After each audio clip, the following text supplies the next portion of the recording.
नमस्कार दोस्तों, मैं advocate Vishnudhari Singh legal channel में आप सभी दर्शकों का स्वागत करता हूं। दोस्तों, आज के वीडियो बनाने का मेरा टॉपिक है कि आप सिविल केस को क्रिमिनल केस में नहीं बदल सकते। आइए दोस्तों, देखते हैं कब सिविल केस को क्रिमिनल केस में बदला जाता है, कब सिविल केस को सिविल केस में ही ट्रायल किया जाता है। इस पर क्या कहता है कानून, क्या कहता है ऑनरेबल सुप्रीम कोर्ट का जजमेंट। दोस्तों, आपके साथ भी ऐसी परेशानी, आपके साथ ऐसी घटना घटी होगी कि आपको अपनी संपत्ति बेचनी है। वैसी परिस्थिति में आप किसी अन्य व्यक्ति के साथ जमीन का डील करते हैं कि मुझे संपत्ति बेचनी है, तुम इसे खरीद लो। वह तैयार हो जाता है, आपके साथ एग्रीमेंट टू सेल करता है। दोस्तों, कुछ दिन के बाद वह जो जमीन खरीदार है, जो जमीन का क्रेता है, वह चाहा कि हम आपको पैसा न दें और आपके ऊपर इंडियन पेनल कोड के सेक्शन 420 के अंदर में क्रिमिनल केस आप पर लाद देता है। दोस्तों, क्यों दोस्तों? ताकि दबाव में आकर के आप बिना पैसा लिए हुए उस व्यक्ति को अपना जमीन रजिस्ट्री करके बेच दें। क्या दोस्तों, ऐसी परिस्थिति में आपको अपने जमीन को बेच देना चाहिए? मेरा कहना है दोस्तों, नहीं। ऐसी परिस्थिति में आपको कानून का सहारा लेना चाहिए। ट्रांसफर ऑफ प्रॉपर्टी एक्ट की धारा 53 सब क्लोज ए यह प्रावधान करता है दोस्तों कि किसी भी तरह के एग्रीमेंट टू सेल में या किसी भी तरह के कॉन्ट्रैक्ट में अगर किसी भी टर्म्स एंड कंडीशन की अवहेलना हुई है तो स्पेसिफिक परफॉर्मेंस ऑफ कॉन्ट्रैक्ट का केस सेक्शन 53 सब close A transfer of property act में करना चाहिए, न कि उस व्यक्ति पर क्रिमिनल केस जो व्यक्ति ने हमारे साथ एग्रीमेंट किया हो। दोस्तों, जो जमीन खरीदने वाला है वो क्यों क्रिमिनल केस करता है, इसे जरा समझे। एक तो सिविल केस सालों साल चलता है दोस्तों। अगर वो स्पेसिफिक परफॉर्मेंस ऑफ कॉन्ट्रैक्ट का केस करेगा 2-4-5 साल उसके समय बर्बाद हो जाएंगे। लेकिन क्रिमिनल केस में सजा होने की संभावना जल्दी होती है दोस्तों, पहला। दूसरा है दोस्तों, जमीन के विक्रेता को बिना उसे पैसा दिए उसके जमीन को बलपूर्वक या दबाव डाल करके रजिस्ट्री करवा लेना, अपने पक्ष में लिखवा लेना। इन्हीं दो कारणों से साधारणतया जमीन का जो क्रेता है वह जमीन विक्रेता के ऊपर में क्रिमिनल केस डालता है दोस्तों। तो क्या ऐसी परिस्थिति में जमीन का जो विक्रेता है, जो जमीन का मालिक है, उसे क्रेता को जमीन बेच देना चाहिए? मेरा कहना है नहीं दोस्तों।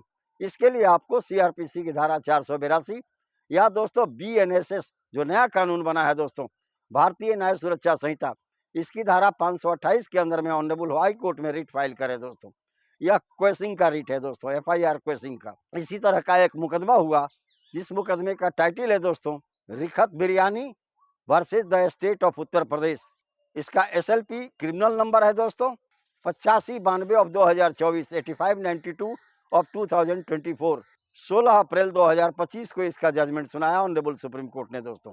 इस केस की सुनवाई करते हुए ऑनरेबल सुप्रीम कोर्ट ने यह फैसला दिया दोस्तों, किसी भी कॉन्ट्रैक्ट या एग्रीमेंट के टर्म्स एंड कंडीशन को उसमें निहित शर्तों को पूरा न करने पर कोई भी व्यक्ति सिविल केस का मुकदमा कर सकता है, न कि क्रिमिनल केस का। क्रिमिनल केस का मुकदमा दो ही स्थिति में किया जा सकता है, जब जमीन का विक्रेता आपके साथ चीट कर रहा हो या आपके साथ विश्वासघात कर रहा हो, अन्यथा नहीं। चूंकि यहाँ पर जमीन का विक्रेता आपके एग्रीमेंट टू सेल के टर्म्स एंड कंडीशन की अवहेलना की और आपने इसके लिए क्रिमिनल केस उस पर डाल दिया कि दबाव डाल करके जमीन विक्रेता से हम जमीन की रजिस्ट्री करवा लें, यह गलत है।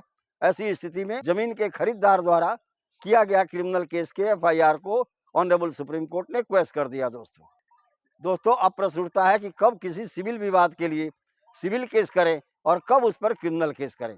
दोस्तों, आइए इसे एक दूसरे जजमेंट से समझते हैं। दोस्तों, इस केस का टाइटल है मोहम्मद इब्राहिम और अन्य versus the state of Bihar. इसका सिविल अपील नंबर है दोस्तों 1695 ऑफ 2009। 4 सितंबर 2009 को इसका फैसला ऑनरेबल सुप्रीम कोर्ट में हुआ दोस्तों। इस केस के अंदर में भी यही था दोस्तों कि एक जमीन का जो विक्रेता था वह जमीन के खरीदने वाले के साथ कुछ चीट कर रहा था। उसका शुरू से इंटेंशन था कि हम इसे धोखा दे करके गलत जमीन को बेच दें। ऐसी स्थिति में दोस्तों वह जो जमीन का क्रेता था कि वह चला गया थाने में और वहां पर एफआईआर कर दिया। तब जमीन का जो विक्रेता था दोस्तों वह रिट के अंदर में जाता है। इस रिट पर सुनवाई करते हुए ऑनरेबल सुप्रीम कोर्ट ने कहा कि निम्न 3 परिस्थिति में ही किसी व्यक्ति पर क्रिमिनल केस किया जा सकता है, अन्यथा वह सिविल केस में ही जाएगा। पहली स्थिति है कि जब जमीन के विक्रेता के द्वारा जमीन के क्रेता को धोखा देने की नीयत से कुछ बातें छुपाई गई हो, जैसे जमीन उसका है नहीं और वह चाहता है अपना जमीन बता करके हम इसे बेच दें। दूसरा है दोस्तों, जमीन का विक्रेता शुरू से ही इस बात का धोखा दे रहा है कि जमीन के क्रेता से हम कोई वैल्यूएबल सिक्योरिटी या उसका पैसा हड़प जाएं और इसके बदले में बाद में उसे जमीन भी न मिले। कहने का मतलब उसके धोखा देने का इंटेंशन एग्रीमेंट होने के दिन से ही लागू था दोस्तों। तीसरा, ऑनरेबल सुप्रीम कोर्ट ने कहा कि क्रिमिनल केस करने के लिए यह जरूरी है कि ज़मीन का जो विक्रेता है वो शुरू से ही इस बात के लिए फ्रॉड कर रहा है कि ज़मीन के क्रेता को भारी नुकसान हो। इस एग्रीमेंट को होने के बाद ज़मीन के क्रेता को भारी नुकसान हो। अगर इन 3 शर्तों को पूरा किया जाता है तब किसी भी ज़मीन विक्रेता पर क्रिमिनल केस किया जा सकता है, अन्यथा नहीं दोस्तों।